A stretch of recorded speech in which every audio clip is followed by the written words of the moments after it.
個單位原本玄關位置比較暗，空間感亦都壓迫。我哋加入大組嘅儲物空間，而家功能齊全咗，再多嘅雜物都有佢可以擺放嘅位置。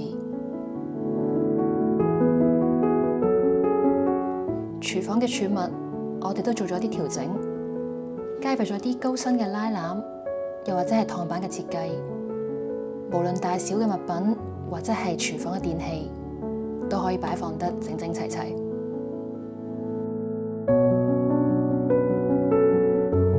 廚房我哋改動咗做半開放式空間，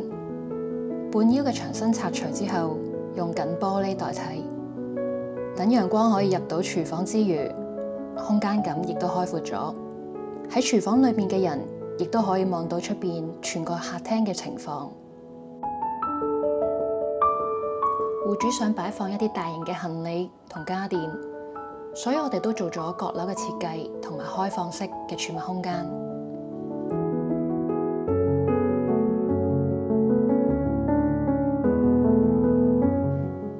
咁樣嘅設計佈局，令到全家人就算喺邊一個角落，都可以望到大家，亦都可以增加溝通。全屋有唔同嘅物料，例如木紋、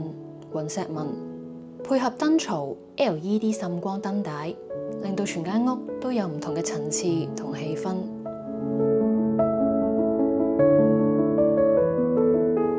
爸爸嘅房間主要以簡約為主，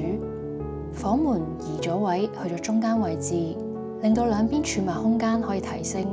摺疊輪椅都可以放喺門邊嘅位，小書台可以平時用嚟寫下字，床尾亦都有扶手，可以方便老人家出入。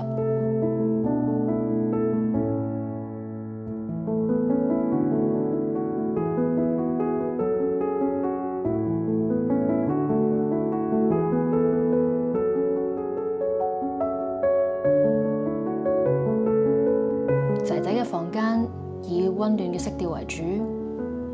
除咗有衣櫃、書台、展示空間之餘，